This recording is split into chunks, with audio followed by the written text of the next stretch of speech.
Ladies and gentlemen, welcome to the Beautifully Broken podcast. I'm here with our lovely guest, Desiree De Spong. How you doing? Good, thank you. Yeah. Are you excited to be in America again? Yeah, I've had a great couple of weeks already. A couple of conferences and hung out with awesome people in Austin. What could you want more? What could you want? So our episode was 183. Wow. And how many have you done since? I think this week, whenever this one comes out, I want to say we're like 236. Wow. I know. Yeah, they really, it flies by. It's wild. Yeah. It's wild. And I know that because I've shared it so many times. It's one of my most shared episodes because I am in the world of, very much immersed in the world of Flowpresso these days. And I thought it would be nice for us to revisit because I've learned so much and I've met so many people and met so many clinics that use the system now. I'd love to start out with just a recap, and if you could tell us why you decided to bring Flowpresso from an idea into a physical device. Sure. So there was a number of reasons. Who inspired me was a doctor called Dr. Drobot, who is in the American Center for Biological Medicine. I was teaching in the US, and he came up to me one day and said, "Can't you just make something for us?" Because I think it's quite a reality, and this is worldwide, that there is a real shortage of lymphatic drainage therapists, as in experts in the field. A lot of people get like a weekend workshop, but I'm talking those that have done intensive training. So, it's not easy to have one, or the ones that are available are usually so booked up that people can't have access to. So I think his focus was more that something he could have in clinic that he could rely on was there all the time, and then it would be able to support their biological medicine approach. That's probably what inspired. But if I step back a bit, my 20 years of working in the lymphatics, it's been a lot to do with cancer. And, you start to see the magic draining lymphatics does on their recovery or on their journey. And it even, I saw it over time lengthened the time that they were to be here. If it was stage 4, for example, like it gave them more quality, for want of a better word. And I just saw that was something, it was a game changer. But one of the things that I did recognize was that when we do lymphatic drainage, how they go into this deep parasympathetic state. And we all know that's the magical place to heal. Those were the kind of reasons that forced me, which, it was a kind of force because I had no idea how to do med tech. It's kind of funny when you think about it. But I just spent the time, a little bit like a mad scientist in a basement, working out what was there, what wasn't. It was incredibly important for me, having been in the industry for so long, that the sequential aspect of it was mimicking what the lymphatics does. And I think, we've been overwhelmed, well, I have been, by the amount of experts in the field saying this is the closest they've ever seen to what they think it would be like. And that's very humbling to hear that. We were only there on the weekend, right? And we had people saying we've done every sort of compression that there exists, and this is the best, the game changer, because it really is trying to support lymphatic function and work with the body in the way it pumps, but also I think being that heat wrapped and held and being able to go into that having that somatic experience and going into that deep parasympathetic is just what's really made the whole technology profound. And, I'm incredibly proud to be the guardian of this product. I do feel that, when you think otherwise, it loses its special aspect of it. So I always just consider myself a guardian, as you are, in your delivery of selling it. And we all play a role in making a difference for others to feel better. Yeah. Yeah. I'm hearing you say that it's a technology that it solves the lack of equality across different therapists. Correct. Like there's a standardization, Yes. and which is an area where there's scarcity for manual drainage therapists, and then there's wildly different, as I've learned, techniques and trainings. One of the ones that gets thrown out a lot is like, we'll never do lymphatic drainage if you have cancer because you'll spread your cancer around. So I'd love to just answer that one first as I bookmark, and then we'll go back into this, what Flowpresso solves. So that's something I was taught too, and it was an very old reference in a medical journal. But subsequently, since, there's been so much research to show otherwise. And I've sat in lymphology conferences with some of the top lymphologists in the world, including people like Stanley Roxon here in the US. And it's a question every lymphatic therapist still asks today, to be assured, does it spread cancer? And they say no. Because we all, as you know, have cancer cells. So just the fact that I move my arm is moving cancer cells. Yeah, let's spread our cancer. Let's just, this is what happens. And so now if someone was doing a deep tissue therapy on a tumor site or on a lymphoma area or something like that, yes, absolutely, something could adverse happen. But when you're dealing with lymphatic drainage, it's more of a hug, a hold, it's a soft butterfly technique if you're using your hands. So, we're not doing much more than what the body is already doing. I mean, we're probably doing less than a workout. In the gym, getting in amongst, weights and stuff. Yeah. So I do struggle with why it's even still in the ether of discussion because, it doesn't make any sense, nor have I seen any substantial research to show otherwise. Yeah, in my like embodied education of lymphatics, having my cancer spread to my lymphatic system, I'd said the only time it was ever mentioned to me was how unfortunate your cancer went there. Nobody had the conversation, well, Freddie, within those lymph nodes is all your NK killer cells we want them to rove around the body. Yeah. We want them to proliferate tissue. We want flow within that lymphatic system. And we certainly don't want it burdened up with environmental toxicants and heavy metals and cellular waste. So it's a really interesting thread that doesn't seem to die. No, yeah. Yeah. I think it's a fear. It's the fear of the unknown. And we do know, as you said, our cancer cells go into the lymph nodes. But isn't that what their role is? Like, they're a hub, like you say, of activity. They've got the NK cells, which are your natural killer cells, which are so important for dealing with cancer. But, you've got your T cells, your B cells, dendritic. You've got all this different activity. It's like a power of immunity there. So my thing's always been, wow, maybe it's containing it. So it's not spreading through the bloodstream. So, I mean, my thing for me, in my training, and I always go back to my training, is that it doesn't make any sense why it would be considered spreading a cancer. Because, the reality, when you're doing lymphatic drainage, that is, because, we're not doing anything. That means their massage would spread cancer. So why do we not stop massage happening? In New Zealand, part of recovery for especially in our breast cancer support services, they offer an oncology massage, which incorporates lymphatic or lymphedema therapy. So, for me, it's like the touch alone is more powerful, and when you're dealing with massage, you're in deeper than what you are with lymphatics. So I cannot logically get my head around where the concern comes from. And all I can do is say that maybe it was part of a training or part of something that went back many years ago that's never been updated to date. Yeah. Well, there's a lot of dogma within the allopathic model, which has been around for a long time. And, we could do a whole podcast on that. But, I always tell people, look, if you want to really look at a shocking data point, 20 to 60% of breast tissue biopsies seed cancer cells into the peripheral tissues. And that's documented in PubMed and NIH. But we do that. We're talking about a very, very gentle therapy that, especially with Flowpresso, it's like a warm hug.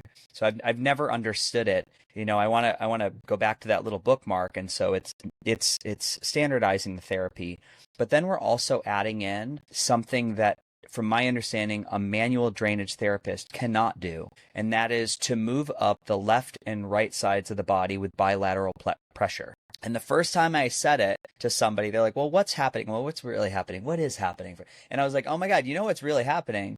When there's no toothpaste left in the tube and you got to get both sides and you roll from the bottom. And so I'd love if you could talk a little bit about how the suit mechanically is different than manual drainage therapists would work, because they'd work proximal to distal. Correct. Whereas the suit is coming from the bottom of the feet, and it's this pressurized system, which is under like this, again, a tube of toothpaste is under the principle, it functions under the principle of fluid dynamics, right? We push from the bottom and roll the fluid to the top, and then we've got this drain up here. So how is this different in a mechanical process than a manual drainage therapist would work on the body? Yeah, so bringing back to what you said, practitioners do proximal to distal, and there's a reason for that.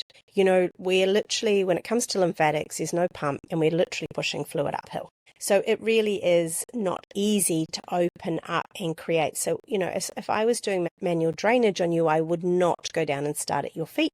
I would always start up at the terminus here, because I want to open up pathways to create the sites to be available so I can move the fluid, because I'm using a very delicate, gentle, rhythmic therapy. I'm not pushing like a tube of poo, because, when you're toothpaste, using your analogy, you kind of roll it out like you're using force. So you're using the momentum to be able to get the fluid through. And so from a lymphatic point of view, if we're doing manual drainage, we are doing it this particular way because we have to open up what I call all the dams, all the sites of the lymph nodes, the areas where the fluid is going to go, so that we can actually achieve drainage. Now, with the suit, if we understand the mechanical aspect of how the lymphatic capillaries work, is they are literally pushing fluid uphill. They're going up through what they call mitral valves. And so you've got your lymphatic capillaries, and there's these valves like a dam that are opening and closing and surging up the body. So I actually did try to do it proximal to distal. It felt awful. There was no rhythm to it. It didn't feel comfortable at all. And I never saw any difference for it. Like, I didn't see anything from a measurable point of view that could actually show me that it was better. So I went back to what every other pneumatic compression pump does in the world, even if you're in hospital, and they go upwards. And so I went back to that process of doing that, but being very mindful that when you're dealing with compression, there's an overlap. And you do see in other compression devices, especially the cheaper versions, they'll have you'll see the cut sitting in between when the compression's inflated. And that's dangerous because that means there's a gap between the initial compression and the second. So imagine if I had my two hands and there's a gap in between. So that fluid is going to sit and pull in that area if it's not dealt with correctly. You can see it on like a cheaper suit or a lot of the compression gear. There is like a stitched seam in the canvas. Correct. That goes around. And so that's like bladder 1, yes. bladder 2, bladder 3. Yes. So if we think about this idea of the overlap, which does exist in a Flowpresso system, that's the big difference. Yeah. And so when the bladder is compressing into the person's body, we have got it so that it literally has, like, you probably can't see this if you're on not watching this on a video, but what I'm doing is I'm placing my lower finger over top of my upper finger, and I'm actually showing that there's an overlap. So the idea is that they overlap the whole time to create a push through. So it's actually making the momentum and working through those lymphatic capillaries to be able to build fluid upwards and move it out. And fluid, from a lymphatic point of view, we're always trying to drain back up towards the heart, towards the termini or terminus, which is above your collarbone, so that you can actually maintain that momentum. That's when you're going to meet it with the blood, goes through the heart into the liver, and then we obviously have our different ways of eliminating, which is bowel, urine, breath, or sweat. Yeah. So explain that to just people who might hear this and they don't understand about the lymph. You keep saying terminus, or why do we want to push up to here? So we call it like the terminal point. Where does it meet? So it's just above your collarbone, so just near the shoulder area, and there's a collective group of lymph nodes there, but it's also where our left subclavian and right subclavian veins are meeting with the lymph, so they're joining in, especially the thoracic duct. So think of a tube from about your belly button that runs up through to your left subclavian, which is on your left side, that's meeting to the heart. That's actually taking not only lymphatic fluid from pretty much the waist down, but it's also responsible for the fats and proteins that are in the small intestine. So it's all about surging these fluids, both tissue fluid, but also these fats and proteins, up to meet back to the heart. And that's why we do require momentum. And the nice thing is, as with massage, you're lying down. So you're allowing to work. So there's a lot now of everyone standing up and doing their lymphatic drainage, right? And it's great because you're doing lymphatic drainage. I really applaud everyone. I've never seen so much Instagram posts on lymphatic drainage in my 20 years as what I've seen in the last 3 years. So I'm like, yay. Finally, we're getting it out there that it's so important. But do remember, if you're standing up, you're trying to push fluid uphill. Yeah. So lying down and doing it can be a lot more profound, especially if you're trying to make a difference in your legs. And so that's where I go back to our manual drainage process, is to be considered when you're not using something mechanical or has the ability like Flowpresso to actually push and create momentum and work with the way the lymphatics actually functions and take the fluid back to the heart. Yeah, it's a great point. And then the other the other piece of technology that comes into Flowpresso that would be different from a human being is this range of heat. So we've got this 86, now it's 86 degrees to 104 Fahrenheit. So why heat? Why is it important in the technology, and what does that serve, or what does it add to the value proposition? So within my clinic, I was observing things like, for example, lymphedema, where the tissue changes. It becomes fibrotic, becomes clammy and cold. It's like, think of a pipeline that's got stuck and it's not moving anything, and it's just, it becomes congealed, congested. And in lymphology, like, we would never encourage anyone with lymphedema to go into a sauna or a spa or anything. So heat was always kind of an adverse consideration. And I would still recommend that you do not do that. But what I found was I started testing things like with hot stones, and I'd be putting warmth into the arm or into the leg, and I'd watch the tissue start to change. And you'd put it under their kidneys, right, during the session through their abdominal work, and you'd just watch them completely soften and let go. And of course, when you're nourishing the warmth of the kidneys, if we're talking from an Eastern philosophy, it's actually helping the fluids move. So not only, yes, from a urination point of view, but also to able to start stabilizing kidneys balance fluid. So I started to really test the theory with heat, and then I kind of came to the realization, well, hang on, we're so quick to divide all our systems off. We've got the cardiologist for the heart, we've got the urologist for the bladder and all those sorts of things. But I was more going, well, hang on, it's part of a circulatory system, so why aren't we thinking about vascular? Because at the end of the day, half the problem that the lymphatics has is that the blood capillaries are leaking plasma protein into the tissue, and then it's the lymphatics' job, and only the lymphatics' job, to be able to return those proteins back to the blood, and this is what keeps fluid moving. So you sort of go, well, these two are working together on some level, we've got to actually work them well. So heat became for me about dilation, warmth, dilation, get the blood flowing, get the nutrients, get the oxygen into that tissue, but then put the compression in so we could get the byproduct and the tissue waste and everything out of that area that no longer serves us. So it was to create this unity of the two working together. But I think then going through the results and what we were doing in our early trials, I realized, wow, we're actually delivering deep pressure therapy. Because when you're held and you're warm, you let go.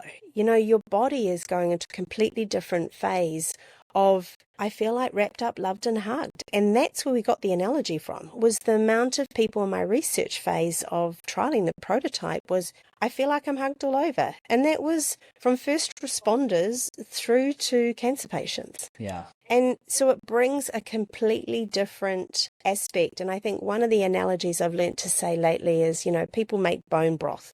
And when you let the bone broth cool, you've got all that congealed fat sort of stuff sitting on top. Well, that can be what the environment in your tissue can look like, especially when it's compromised from the lymphatics. And I always go think of cellulite, all those sorts of things. But what does it do when it heats up? It thins out. It's a completely different product to drink and eat than if you were having it straight from the pot when it was cold. So that's sort of a good analogy to explain how heat plays such a different role in using it within Flowpresso. Yeah, that makes a lot of sense. So obviously you've had manual drainage therapists come into the Flowpresso universe and switch over and start using this. Like, what's been their experience if they could compare, like, what they could do with their hands versus what they could do with their suit? I think it's more the time efficiency, the less demand on the body. They're still getting results, but I do want to say we're a manual drainage therapist, especially an expert in an area where we're dealing anything with post-mastectomy or major health issues, is that what they still need to work those very specific sites, because our Flowpresso is not designed for that. It's designed for, 6 weeks after surgery, the recovery aspect. You're into a phase where you can support that person without what I call pooling fluid in areas because it's still compromised due to maybe lymph node removal or trauma from surgery, etc. They play still a very important role, and obviously you're opening up, a lot of practitioners will still open up certain areas based on what you're dealing with. So if I've got swelling in my legs, for example, a practitioner may open up my inguinal or iliac nodes to be able to help that fluid more efficiently and then put me in the suit. That's those that are really qualified will consider that. But I think more importantly, it's given them an opportunity to step back a little and not have to work as hard. They can take on more clientele. The great thing is it's a click and put and forget type scenario and most people want to be left alone. They want to be left in the suit. They're fully clothed. They want to live in this little bubble for their 40-minute session. They don't need anyone fussing over them or worrying about them. You have this beautiful music in the background. You have headphones on your eyes. Sorry, your headphones on your eyes. Yeah. You have an eye mask. Sorry, that would be funny. Headphone on your eyes. And so you're given this opportunity just to forget. Yeah. And that is magical. And so the great thing is the practitioner is giving you a buzzer so you can contact them at any point and they're able to go and do something else, even if it is a small session with someone or catching up on their book work or just having 5 minutes out to rest. That's where the huge benefit is. Yeah. And what about the other thing that people often ask is, we've got so many lymph nodes in the face, head, and neck. I think you often say between 600 and 1,000, depending on what medical textbook you pick up, but over 300 in the face, head, and neck. So could you talk a little bit about the FlowVibe and how that's a tool to actually give the full body experience? Yeah, so obviously it is an area we can't cover in compression. I'm sure that's obvious. You don't want to be compressed around your throat. Hard to design a suit for all the different faces and necks in the world. Yeah, I did look. It is quite a challenge doing a headpiece and a lot of compliance around that because of the potential of what it could do. So the easiest solution was to create FlowVibrate. And again, using vibration. I mean, we don't think twice of getting on a vibration plate, for lymphatics, but a very soft version. And then the idea for that was if you weren't a trained manual lymphatic drainage therapist and you didn't know how to do it effectively, you could actually do the drainage with the FlowVibrate. So we can have one in each hand and we're just opening up through to the cervical or the cervical nodes, they call them in New Zealand. And then you've got some key lymph nodes that we open up behind the ears, front of the ears, under the jaw, and then we're able to drain the face and head. Now, where the benefit of that is everything from brain fog, sinus issues, also things like, we now know we've got a lymphatics of the brain. We now know our brain actually needs to drain. So some of it, not all of it, goes through the cervical nodes. So again, we're trying to create this clearing and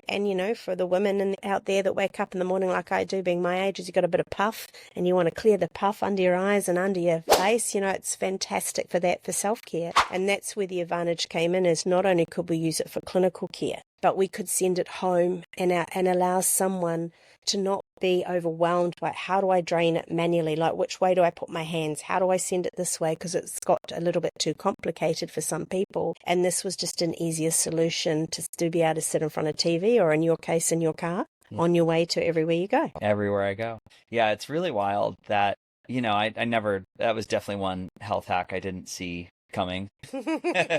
Will I be driving in my Jeep with a vibrator? But I will tell you, I can tell, especially like 3 days in, if I do it, morning and I do it before I go to bed, it's such a difference. And there is a buildup, there is a buildup when we don't do these things. And I kind of had this moment this morning, again, it's sort of like dental care. It's like, so you want me to brush my teeth? Well, what should I expect as far as health benefits? Am I going to are my biceps going to work better? And it's like, well, no, but in 15 years, when that bacteria starts to overwhelm your gums and then eventually your heart, you'll have heart disease. Yeah. And so I think about it like the same way. I was like, I really think it's not something that you do not need sickness to be the forcing function for you to think about some of these regulatory systems, which has been a big theme, whether that's muscles or it's lymphatic or it's drainage pathways or it's respiratory function, whether it's learning how to breathe, these kind of core essentials that would be in like a human health blueprint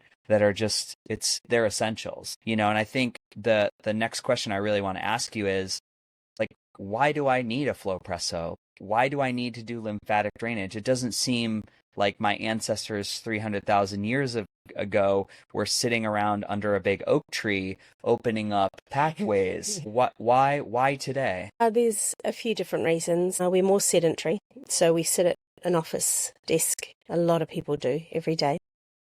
And just sitting alone creates what I call pooling in the pelvic area. So maybe this is some of the reasons why we've seen such an increase, in PCOS and, even maybe, the issues that we're seeing with IVF kind of things and even men with erectile dysfunction and stuff, because we sit all day, we're not moving enough. That's the first problem. Second one is, I think, environmentally, like we're more and more exposed from the air we breathe to the Wi-Fi, everything's frequency. So, I don't get on a whole lot of discussion around this stuff because there's a lot of different opinions, but everything is frequency and it has to sort of rattle us a little bit, especially when you're working in buildings. There's all this unnatural light we sit under. We're not outside in the sun enough. We're not walking with bare feet. We're not grounded enough. And so, our accumulation of byproduct in the body, and we haven't even started on diet here, is accumulating. And I think there's more junk going in than what we're getting out. And I do feel like, for example, me coming from New Zealand, very lucky in New Zealand where a bit of beef is grass-fed. We do have a cleaner air. I'm not saying we're perfect by any means. It's just interesting when I come here, my skin changes. I feel a little bit like I turn into a prune. It sort of dries out really fast. I notice more sinus issues. My eyes water more.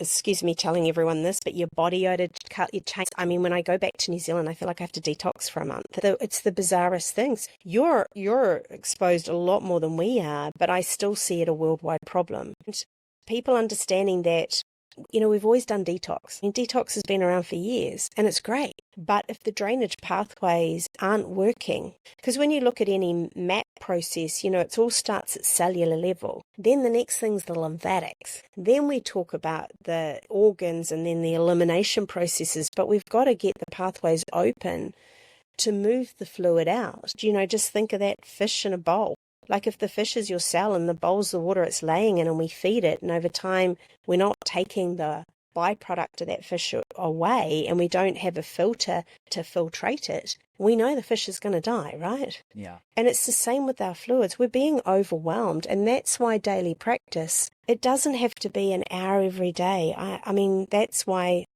I made the cheat tools, like the at-home tools, so you could sit in front of TV and do it. It didn't need to necessarily be like a commitment, because I know people are time poor, but like you're doing it in the car, right? When you're driving somewhere, great. People are doing it on the airplane because it's the worst for feeling sinusy and brain fog and that. And so it's more about trying to do something, like you said, clean your teeth every day. Why wouldn't you put 5 to 10 minutes aside every day to do lymphatic drainage? Whether it's the quick dry brush before you get in the shower, whether it's using the FlowVibe, whether it's doing some hand techniques, whether it's getting on a rebounder. But that can be so powerful just doing that alone. And then Flowpresso is coming in for those that really want the opportunity to really move fluids on another level. Yeah. So in other words, the whole body is getting an impact from that. But it's not just that, because our research also showed that we could improve sleep, stress and anxiety by 1 session a week for 3 weeks. And it's a 40-minute session. So there's so many aspects to it. But I think lymphatic drainage is paramount now for the future of health if we want to maintain good health. But also if we want to get better, it's even more imperative. And so being able to go and have something like Flowpresso to speed up the process. So when you're doing your daily routine, you're actually able to get some momentum and get the fluids moving. Yeah, that's a good point. I won't bore the podcast audience. We talk about the environmental toxic burden all the time, and we talk about, it's 40% of America is struggling with obesity. It's over 1 million people with Parkinson's, 1 million with MS, 15 million Americans with autoimmunity. We spend more per capita than any other nation in the whole world, and our chronic illness is skyrocketing. So that's the facts. And I just think if we're going to meet people where we're at, that's why we need technology. I would love to do it all through lifestyle. But if we're getting on jet planes and we're breathing rocket fuel and we're exposed to these very challenging toxicants to remove from the system, and the system is already burdened, then I think we're just meeting people where we're at.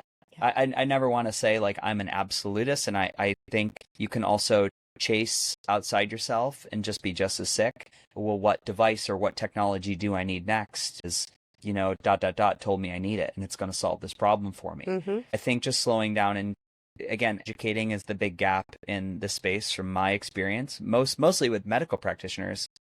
A lot of people that I speak with that have some self-care practice, they actually have it dialed in quite well. And it's really interesting. I think the one thing you've touched on a couple times is like the stress component and the idea that, you had a large clinical trial, 135 people, you had a 92% improvement in sleep across the board, nervous system, sleep. What I thought was fascinating was the idea that the lymphatic system is all smooth muscle. So it's working when we're in parasympathetic. And, I think about how I let good stress override my life, which could just be me being super passionate. But if I'm in just working and like head down to the grind and like, that's not complementary to this regulatory system.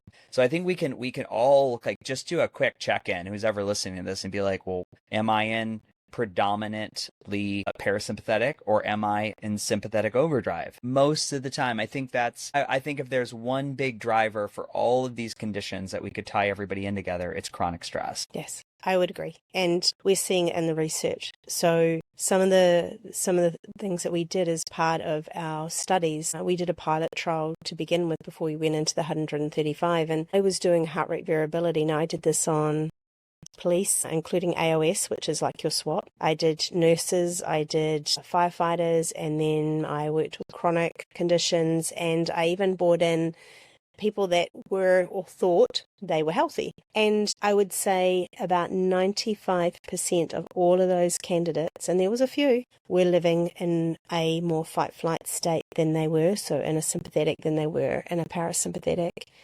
The interesting thing about first responders is they were more stressed lying down than they were standing up because they're already ready to go. They're waiting for the next call. And it was worse in firefighters because firefighters tend to go to bed or sleep on watch when they are doing certain shifts. So, of course, they're woken to that alarm, which is like they have to catapult out of the bed, they have to get going in a split second. So you could see why they were dealing with more chronic stress. And I'm learning a lot about the polyvagal system and trying to learn a lot more about this freeze-fawn phase, and realizing I believe that more people are in that now than we've ever realized, because we're just coping, we're surviving, we're living day to day, and we're waiting for the next thing to happen because the last 4 or 5 years has put a lot of people into dysregulation.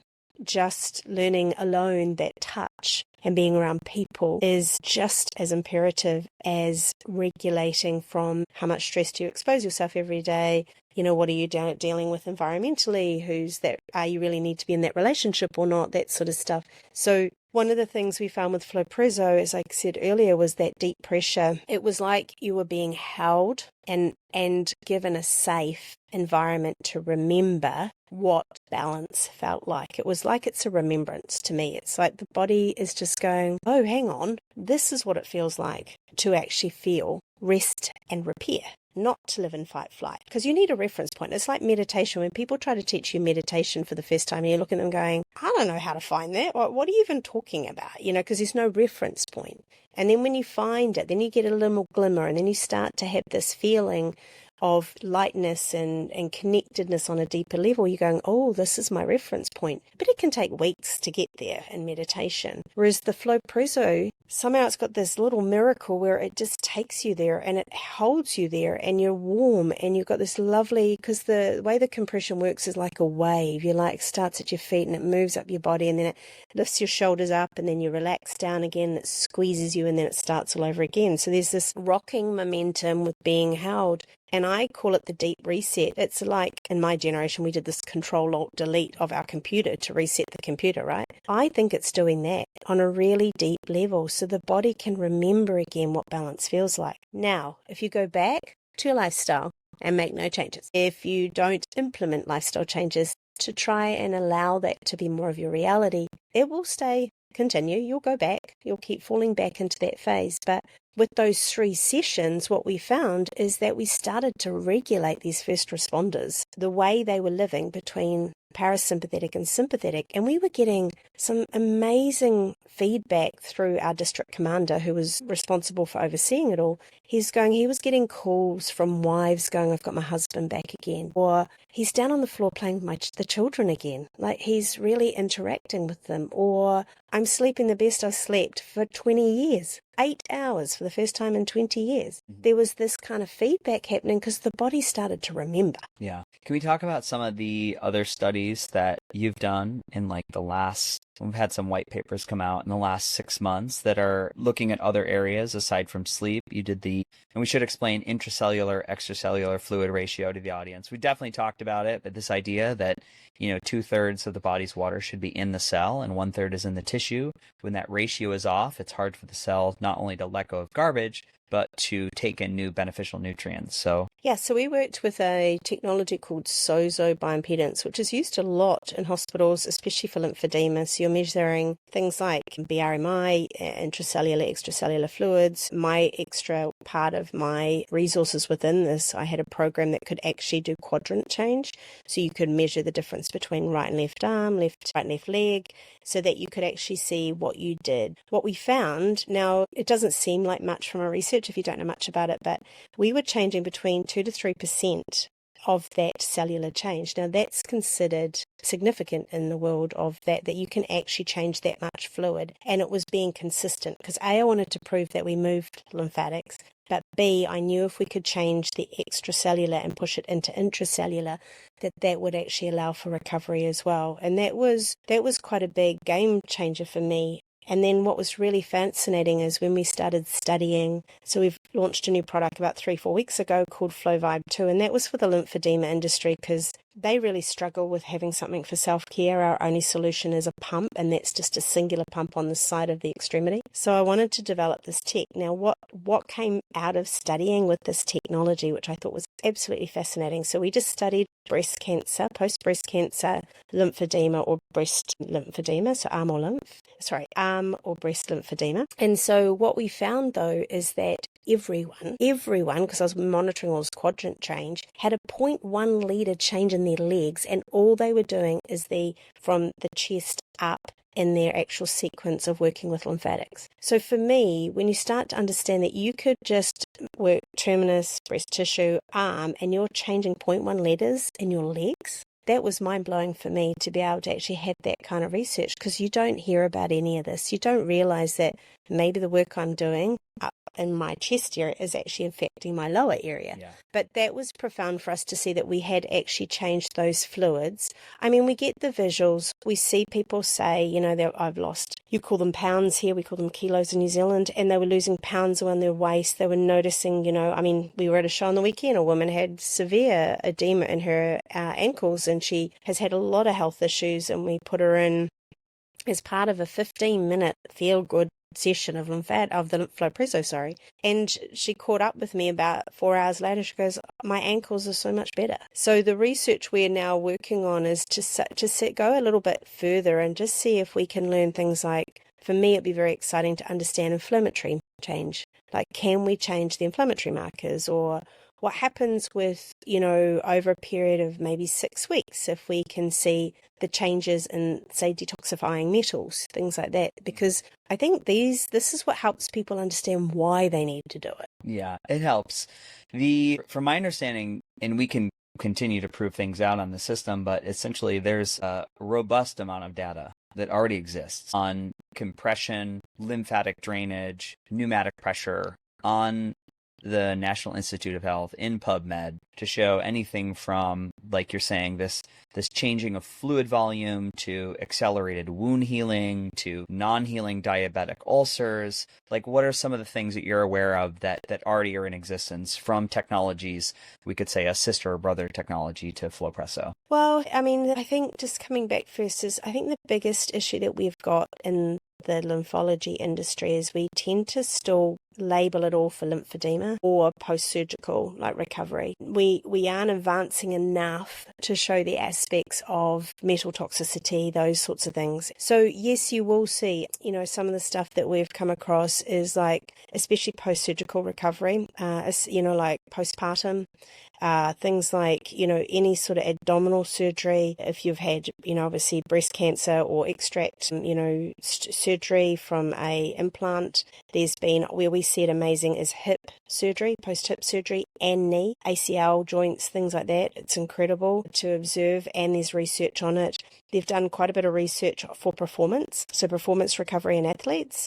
And so a lot of it tends to be surgical or lymphedema based, like you said, post-wound and diabetic. And that's why for me, I think the more and more we start to share the changes that we see from a holistic point of view, so I more mean, from whether it's chronic illness to, the woman that can now sleep through the night for the first time in 10 years, those are the kind of things which I'm looking forward to, seeing more and more of, because now that the lymphatics finally in the limelight, we'll probably start to see more research that can actually show how much more it can be pivotal in health. Yeah, I think that's one of my biggest pain points sometimes is when a doctor will walk up at a big medical convention and they're like, "Oh, I don't do lymph." That's not, they're like, "I treat this, I don't, that's not something, I don't work with people with lymphedema." Yeah. And then, from our conversations and working with so many clinics and seeing how this impacts real people with real stories, I just think it's such a blind spot. And I know that within the medical training for a doctorate, there's very, very little education on lymph, and I think it's under hours. Yeah. I mean, I was what Stanley Roxon spoke about it at a conference, and he says at most they get 8 hours, but on average it's between 2 to 4 hours in their whole 4-year doctorate. So you can understand why it's not known. And I think part of the problem is how they can manage it. Because, surgically you've got to remove lymph nodes. There isn't a magic drug. It's, it is actually really hard from a medical point of view to actually do something with this system because it's so delicate. It's so, I had the privilege of feeling lymph nodes and they're tiny. They're not that big, and half the time they don't even know they're actually excising them when they're doing any sort of biopsy or surgical removal. So, this is where I feel that, they're challenged by what to do with it. Even our way to test it is so archaic. There is new ideas coming through and they're looking at different ways and there's 3D mapping and stuff like that, but you can't count how many lymph nodes you have. We still don't even know if you can grow lymph nodes, regrow them. Yet I watched a guy who was a surgeon, a plastic surgeon. He wanted to see if he could create breast tissue, and he was able to actually put some blood vessels into sort of a breast-shaped sort of material where he was then inserted it back into a mouse, and they were observing, and he had taken it out and he was showing us, and it looked like a shape of a breast tissue. And I'm going, oh my gosh, that would be such a great thing if we could have that. Mm-hmm. And then he opened it and there was a lymph node in there. Now we're trained to say that yes, you can grow surface lymphatics, but there's been no substantial research because it's actually really hard to study if you actually grow new lymph nodes or not. Yeah. But every other part of the body regrows. Why wouldn't we? So that's the question I'm always asking and always considering. What if I get your lymph moving, your range of motion back, and better blood flow in that area? And yes, you've had 10 lymph nodes removed, but what if the body can actually recover and create more? Yeah. It's, I see the possibility in this, again, I guess another area where it's been interesting to see it met with resistance is physical therapy. When we have some physical therapy clinics, Jennifer Schwartz in DC has a Flowpresso now and their PT clinic, and they're like, this has changed our lives. It's changed our practice forever. She's like, people are stronger. Women's periods are much less severe. Menstrual cycles are evening out. Everybody's sleeping. They're recovering. They're just seeing all the metrics because they work with strength. They work with, mobility. They do work with the energetics. But they've been blown away. It's hard to have a standard model where the model is to see hundreds of patients a week for little 15 to 20 minute work sessions where we're going to just work on the mobilization of a wrist. So it's getting clinics like hers to trust and just pull out and be like, let's take another look at this. What happens if the model changes? And I understand there's that pain point for the consumer in which, some of these things are going to be cash. they're going to be cash pay. So you do have to understand, like, what would the ROI be for my body if I chose to invest in this? But that's been a really interesting journey working with that patient population. Yes, and I always try to explain it to PTs that what if we're preparing the body to make the shift they're trying to work with? In other words, if you've been, it's no different to you, when you go to, say, for example, a chiropractor and someone massages you beforehand, you tend to adjust better and you hold. And so the same from a lymphatics point of view, if I've reduced your inflammation, if I've been able to get those fluids mobile, I'm getting better blood flow in that area, then my mobilization I'm doing as a PT is going to be enhanced. And when I was teaching a hand-on technique with PTs around the US, their answer was always, why were we never shown this earlier? Why do we not understand this? This is like, certain lymph nodes in the back of the knees, like the popliteals. You release those, the knee starts to recover faster. You get into the groin and actually work with inguinal or iliac nodes, you start to see hip recovery, like from surgery, a pelvic recovery, improve periods. Like, you start to, when you understand the actual overall of what the lymphatics is doing and the mobilization of the fluids and what that will do, it's enhancing your practice. It means you don't have to work as hard. It means you're achieving outcomes on a faster timeline than what you would just doing the day-to-day that you normally do, because you can incorporate the heat or not. Yeah. And that's the advantage. And we become, especially in the PT industry, it was always cold, right? But now we're starting to change that. And yes, cold 24 to 48 hours is important from a reduction of swelling. But now they're starting to realize that after that, it's actually the heat. Yeah. That really is the game changer to recovery. Yeah, I know Stacy Sims is exercise physiologist, cautious of cold, but she says across the board, she's like, my women crush it with heat. And she goes, heat shock proteins, activation of heat shock proteins for recovery and cellular repair is something that I just see every single athlete. It's a yes. We need to get Stacy in Flowpresso. Yeah. Stacy, you're in New Zealand. I know. So am I. Let me know when you want to connect. I love it. We also need the Buffalo Bills. I want the Buffalo Bills to have one so bad. Yeah. I told you I was texting with their lead physical therapist, and he's like, we'll look at it next year. I'm like, it's coming. So we'll just put that out in the universe. Why FlowVibe 2? Why you had a Flow Vibrate, you had an orb. These are tools for home care, which I should mention for, before we go into that, let me just say that, like, the big question I get a lot is people are like, well, can I buy a Flowpresso? And I'm always like, no, it's a Class 2 medical device. Since we spoke on episode 183, Flowpresso has went through the FDA as a Class 2 medical device, which is prescriptive. So you have to be a licensed healthcare professional to own one at your clinic. Correct. Or prescribe one for someone that you think is in need. Can we just talk a little bit about, like, the classification and certification and what it says we do and what does that mean for a clinic? Certainly. So as part of our combination between heat and compression, put us in what we call a higher terms of use. So it put us, it actually catapulted us more into being a real medical device and not an over-the-counter Class 2 that you can see with other compressions. And so, because combining both can be significantly powerful, and that's why, from a regulatory point of view, it became a little bit more restrictive. And so the terms of use is around post-surgical and post-trauma recovery. So it's about making sure that our practitioners are licensed to oversee that kind of care. And trauma can be anything from an injury through to, an event in your life that's occurred through to, chronic health. I mean, that trauma can be labelled as many things.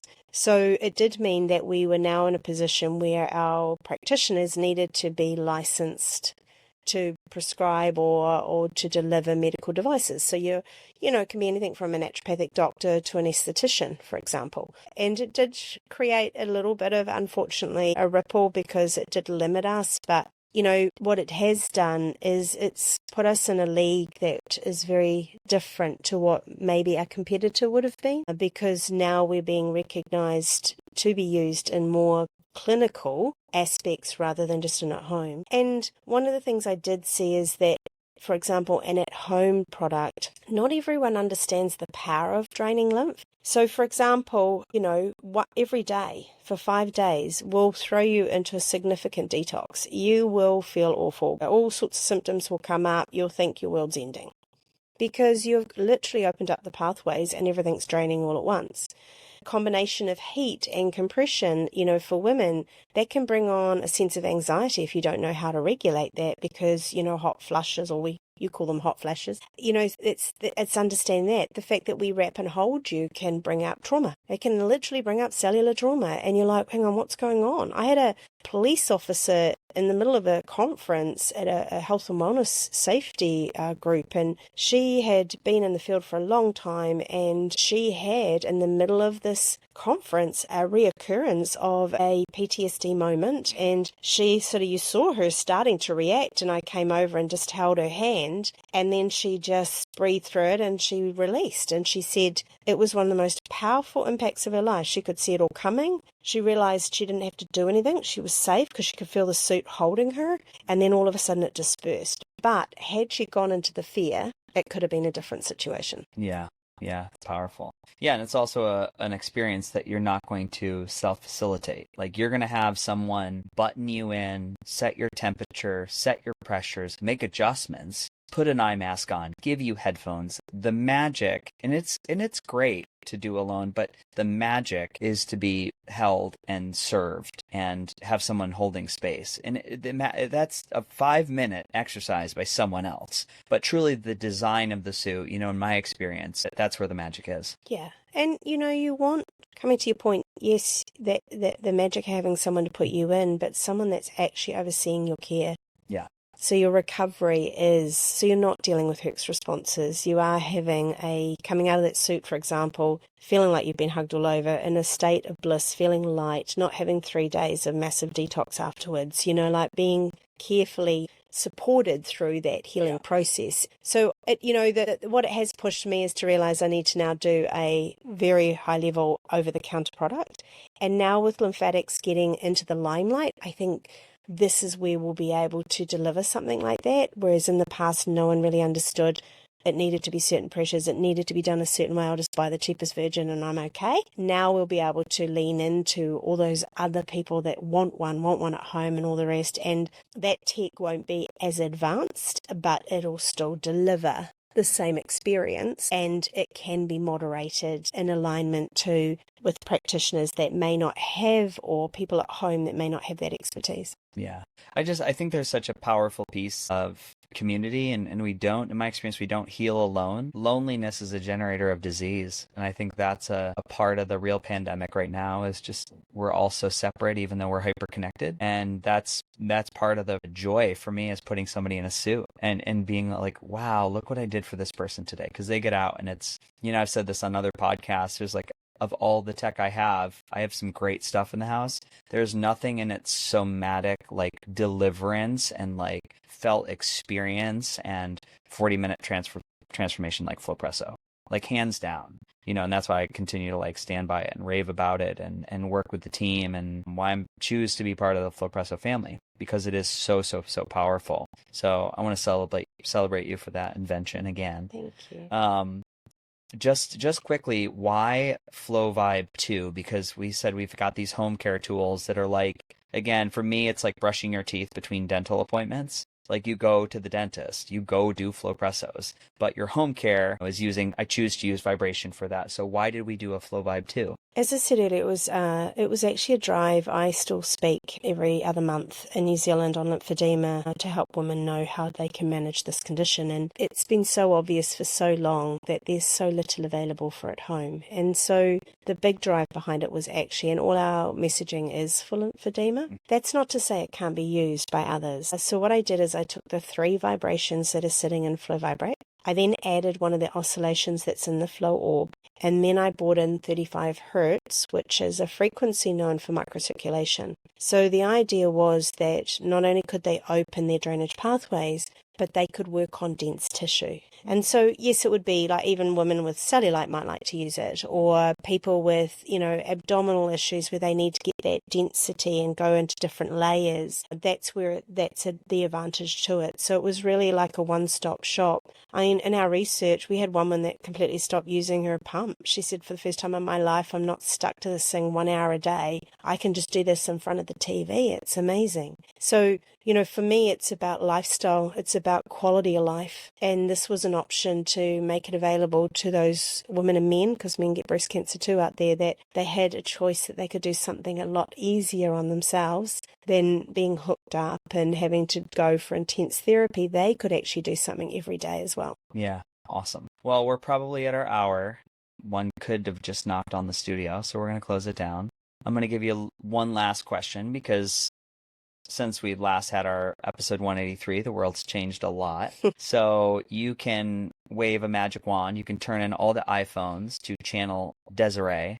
What would you say to the people of the planet right now? Feel. We need to come back to feeling where we're at in life. As in, find your barometer. Where are you? Get awareness. Am I in that fight flight? Or am I in that freeze fawn? Am I regulated? And then what can I do to change something in my life every day? That can be just that you go out walking or you go out and put your feet on the ground. Start with the ones that you can do, and then consider things like lymphatic drainage and breathing more efficiently, because breathing alone helps lymphatics. So that's what I want to bring people back to basics. We've got so overwhelmed with internet. There's so many things to do. There's so many products to take. There's so many people to listen to, that we're completely forgetting our own ability to regulate and feel where we're at. That's right now what I think is so valuable, because once you see where you're at, that's when you can make the change. Beautiful. All right, team. We'll be back. Desiree, thank you for being a guest on the podcast.